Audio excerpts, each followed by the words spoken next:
Օրհնեցեք Տեր Հայր, Տեր Փարեն, դուք այսօր մայրաթորում եք այստեղ ինչ նպատակով։ Աստված օրհնի ձեզ։ Մայրաթոր հաճախ ենք գալիս եւ մայրաթոր գալիս ենք աղոթքի նպատակով, որպեսզի ծնկի իջնենք իջման Սուրբ Սեղանի առջև, աղոթք բարձրացնենք առ Աստված եւ ամեն հայի հոգու պարտքն է, երբ որ գալիս է Էջմիածին, վաղար շաբաթ քաղաք, եթե ունի ժամանակ այցելի մտնի Մայր տաճար աղոթք անելու։ Նպատակը աղոթք անելն է, Մայր տաճար գալ։ Մայրաթորի շուրջ 2 օրվա ընթացքում ավելի սրվեց իրավիճակը, քան դրանից առաջ էր եւ եպիսկոպոսներ միացան համընդհանուր հայտարարություն տարածեցին եւ ստորագրեցին, երեք էլ հանդիպեցին Նիկոլ Փաշինյանի հետ։ Ինչ եք կարծում, սպասելի էր օրինակ եպիսկոպոսած դասի կողմից վեհափարի նկատմամբ նման քայլը։ Տեսեք, մենք խոսում ենք եպիսկոպոսների մասին, սրբազան հայրերի մասին եւ մեր կարգը, քահանայական կարգը թույլ չի տալիս, որպեսզի մենք կարծիքներ արտահայտենք։ Ոչ թե կաշկանդված ենք, այլ մենք խոսում ենք եպիսկոպոսների մասին եւ մենք աղոթում ենք բոլորի համար։ Պատշաճ չի լինի ինչ որ գնահատական տալ, առհասարակ մարդու արարքին ինչ որ գնահատական տալը պատշաճ չի լինի, մանավանդ որ այդ դեպքերը տեղի են ունեցել դեռ 3 եւ չկա հստակ ինչ որ եզրակացություն, թե ինչի համար է եղել այդ ամեն ինչը, ամեն դեպքում ես ինքս պատշաճ չեմ նկատում, հարմար չեմ նկատում ինչ որ կարծիքներ ասել, որովհետեւ գիտեք, ենթադրություններ անընդհատ կարող ես անել եւ ամբողջ համացանցը, երբ որ մենք թերթում ենք, տեսնում ենք, որ մեծ մասը հիմնված են ենթադրությունների վրա, այս ինֆորմացիոն հոսքի մեջ, եւ երբ որ մենք դադարենք ենթադրություններ անել, ասենք այն, ինչ որ հստակ գիտենք, հստակ է, ամեն բան ավելի բարի կլինի։ Ենթադրություններ անել, ինքնահաստատվել, շատերը կարող են, բայց ինչը որ պիտի չենթադրես, չպիտի ենթադրես։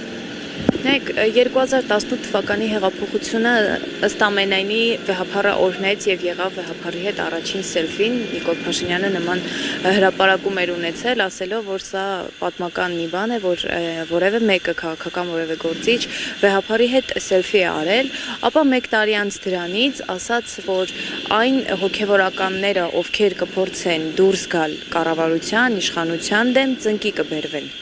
Վեհափարը այդ ժամանակ արձագանքել էր ասելով կփորձենք հասկանալ ինչ է նկատի ունեցել, ուզում եմ հարցնել այդ ինչ արեց եկեղեցին, այդ ինչ արեց հոգևոր դասը, որ Նիկոլ Փաշինյանը փորձում է այս կերպ ծնկի բերել նրանց։ Տեսեք, եկեղեցականը կապ չունի ինչ աստիճանի, պարզ քահանայից մինչև ամենայն հայոց կաթողիկոս, հայոց ծնկի իջնում է, բայց Աստծո առջև, Սուրբ Խորանի առջև։ Սա պիտի արձանագրենք, որ մենք ծնկի իջնում ենք միայն Աստծո առջև։ Իսկ այդ խոսքերը, որ ասվել են, ինչը որոնք որ դուք շեշտեցիք, ասվել են ոչ մեր կողմից, ուրեմն ովքեր ասել են, իրենք պիտի մեկնաբանություն տան, թե ինչի համար են ասել։ Մենք մշտապես ասում ենք հետևյալ ընդհանուր ճշմարտությունը, որ եկեղեցում մշտապես եղել են փորձություններ, փոթորկոտ շրջաններ եւ միշտ էլ այդ փորձությունները եւ փոթորկոտ շրջանները անցել են եւ ավարտվել են Աստվածահիմն կառույցի, այն է Սուրբ եկեղեցու հաղթանակով։ Այս անգամ եւս սպասենք, որ վեհափարի գլխավորությամբ եկեղեցին հաղթանակ կտանի, ճակերտավոր հաղթանակ։ Այս անգամ եւս ինչպես միշտ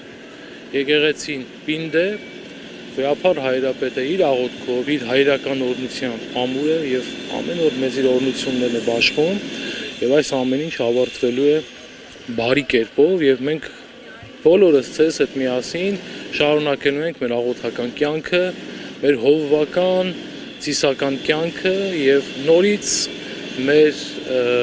Աստծուն, մեր Սուրբ եկեղեցով շարունակելու ենք պաշտել ու ապրել մեր խաղաղ կյանքը։ Փոթորիկ է կանցնի։ Տեր Փարեն, եւս մեկ հարց եկեղեցական կանոնադրության վերաբերյալ։ Արդյոք կա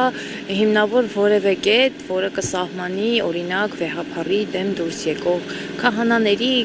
եպիսկոպոսների, սրբազանների կարգալույծ լինելու հանգամանքը։ Կկրկնեք։